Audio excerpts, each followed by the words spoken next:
Hi అండి, నమస్తే. నేను మీ కమల్ని. చాలామంది రైతులు అయితే అడగడం జరుగుతుంది, అన్న మనం మిరప వేసిన చేలో వేసుకోవాలా వద్దా, వేసుకుంటే ఏమవుతుందని చెప్పి చాలామందికి సందేహాలు ఉన్నాయి. సో ఎంతో కొంత ఇన్ఫర్మేషన్ అయితే ఈ వీడియో ద్వారా మీకు అందిస్తానని కోరుకుంటూ, దాంతోపాటు మా చేలో వచ్చేసరికి పిల్లి బెసరు అయితే చల్లడం అయితే జరుగుతుంది. ఎందుకంటే లాస్ట్ ఇయర్ మేము మిరప వేసుంది. సో మళ్ళీ దాంట్లోనే మళ్ళీ సగభాగం అయితే కనుక మేమైతే కనుక వేయడం జరుగుతుంది. ఇంకొక చేను వచ్చేసరికి వేయని దాంట్లో కూడా పేపర్ వేసి వేయడానికైతే కనుక మేమైతే కనుక పొలం అయితే రెడీ చేసుకుంటా ఉన్నాము. సో దాంతోపాటు వచ్చేసరికి మిరప చాలా వరకు తగ్గిపోతుంది కాబట్టి ఎవరైతే వేస్తున్నారో వాళ్ళందరూ భయపడాల్సిన అవసరం లేదనేది నా అభిప్రాయం. ఎందుకంటే చాలా వరకు కూడా వేరే పంటల్ని ప్రిఫర్ చేయడం అయితే జరుగుతుంది కాబట్టి ప్రతి ఒక్క రైతుకి గిట్టుబాటు ధర ఈ సంవత్సరం దొరికే అవకాశం ఉంటుందని నేనైతే కనుక భావించడం అయితే జరుగుతుంది. అండ్ దాంతోపాటు వచ్చేసరికి అసలు వేసిన చేలో వేస్తే ఏమవుతుంది అనేది ఒకసారి ఆలోచిస్తే కనుక, వేసిన పొలంలో ఏదైతే మనకి కుచ్చేరు ఉందో ఆ కుచ్చేరుకి సంబంధించి సరైన పోషకాలు అనేది అందుబాటులో దొరకవు. ఒక సంవత్సరం వేసిన తర్వాత రెండో సంవత్సరం కూడా మనకి వేసేటప్పుడు ఖచ్చితంగా కూడా సూక్ష్మ పోషకాలు కూడా మనకి అందే విధంగా భూమిని రెడీ చేసుకుంటే మాత్రమే మనకి ఎలాంటి నష్టం జరగకుండా ఉండే అవకాశం అయితే కనుక ఖచ్చితంగా ఉంటుంది. సో ప్రతి ఒక్క రైతుకి ఎప్పుడైతే మిరప వేసినప్పుడు రెండోసారి వేసేటప్పటికి భూమి అనేది హార్డ్నెస్ అనేది పెరగడం జరుగుతుంది. ఎందుకు హార్డ్నెస్ పెరుగుతుందంటే అధికంగా తడి కట్టడం వల్ల, ఎక్కువగా తేమ శాతం అనేది భూమిలో నిలుపుకోవడం వల్ల మనకి భూమి అనేది గట్టితనం అనేది వస్తూ ఉంటుంది. దాంతోపాటు ఫెర్టిలైజర్స్ కూడా ఓవర్గా ఎక్కువగా ఇవ్వడం వల్ల, దానివల్ల వేస్ట్ ఏదైతే మనం ఎక్కువగా ఇచ్చిన ఫెర్టిలైజర్ వల్ల కూడా మనకి భూమి అనేది గట్టితనం అవ్వడం అయితే జరుగుతుంది ఆ మిగిలిపోయిన వ్యర్థాల వల్ల. సో మనం ఏం చేయాలి అంటే వాటన్నిటిని అధిగమించాలంటే ఖచ్చితంగా కూడా సూక్ష్మ పోషకాలు మనకి మొక్కకి అందే విధంగా చూసుకోవాలి.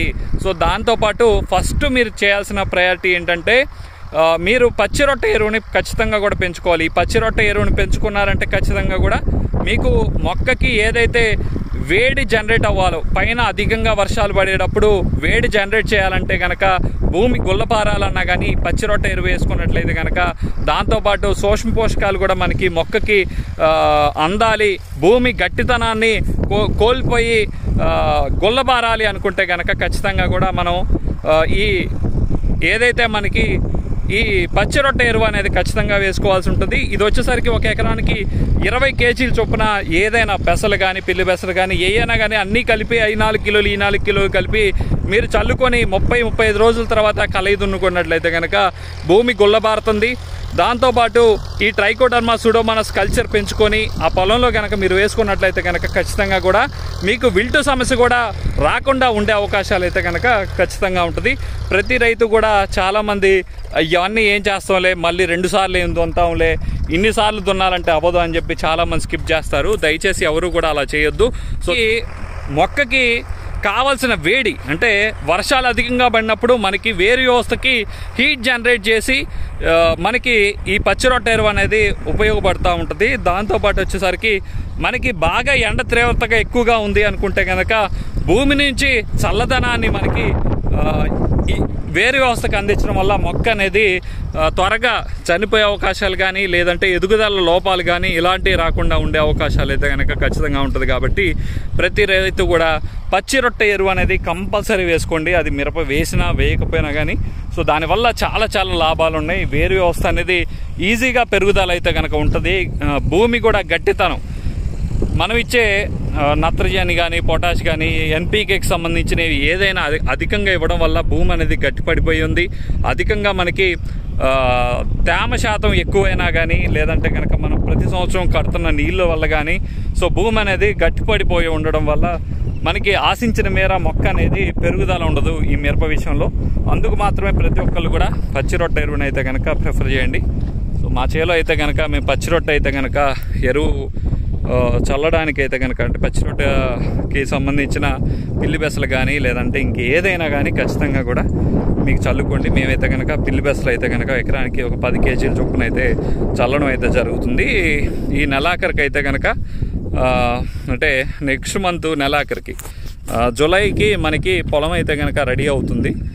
జూలై ఎండింగ్కి దున్నేస్తాం అనమాట. సో ఆగస్టు 20వ తారీఖు అయితే కనుక మేము మిరప అయితే కనుక ప్లాన్ చేస్తాం. సో దాన్ని బట్టి మీరు కూడా ప్లాన్ చేసుకోండి. ఒక 30-35 రోజులు అయితే కనుక సరిపోతుంది. దాని తర్వాత ఒక 20 రోజులు 15 రోజుల్లో పొలాన్ని రెడీ చేసుకొని మిరప వేసుకుంటే మొక్క అనేది హెల్తీగా ఉండడం అయితే జరుగుతుంది. సో అది కూడా వీడియో కూడా మీకు చూపిస్తానండి, మీ పిల్లి పెసలు అవి చల్లేది. సో చాలామంది అడుగుతున్నారు కదా, అందుకనే ఈ వీడియో అయితే చేయడం అయితే జరుగుతుంది. సో పచ్చి రొట్టె ఎరువు వల్ల మనకి దీని మీద కల్చర్ కనుక వేసుకుంటే, అంటే ట్రైకోడర్మా సుడోమోనాస్ మనకి వానపాముల ఎరువులో పెంచుకొని ఒక వారం రోజులు అది తీసుకొచ్చి మనం మొక్కేసే ముందు 2-3 రోజులు లాస్ట్ పార్ట్లో కనుక మనం లాస్ట్ దుక్కిలో అచ్చుదోలే ముందు కనుక మనం వేసుకున్నట్లయితే కనుక మనకి విల్టు సమస్య కూడా రాకుండా ఉండే అవకాశం అయితే ఖచ్చితంగా ఉంటుంది. ఈ పచ్చి రొట్టె ఎరువుని ఆ ట్రైకోడర్మా సుడోమోనాస్ ఏదైతే 100 కిలోలు 200 కిలోలు మనం తయారు చేసుకున్న దాన్ని ఈ పచ్చి రొట్టె ఎరువుని ఆహారంగా తీసుకొని అదంతా కూడా కల్చర్ అయ్యే అవకాశం ఉంటుంది. సో దానివల్ల మనకి ఏంటంటే మొక్కలు ఎండు తెగులు అనేది రాకుండా ఉండే అవకాశం అయితే ఖచ్చితంగా ఉంటుంది. సో ఒకసారి నేను మీకు చూపిస్తాను. ఒకసారి ట్రాక్టర్ అది తోలుతున్నారనమాట గింజలు చల్లేసి. మీరు కూడా ఒకసారి చూడండి. మీ అభిప్రాయాలు ఏమైనా ఉంటే కనుక నాకు కామెంట్ రూపంలో తెలియజేయండి. Okay, thank you, bye bye.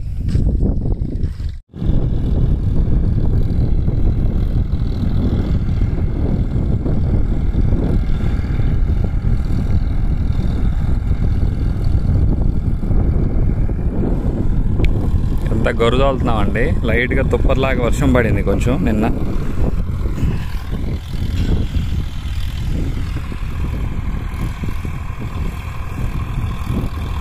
ముద్ద అయితే అవ్వట్లేదు, లోపల పొదన అయితే ఉంది కానీ పై పొదన అయితే లేదు.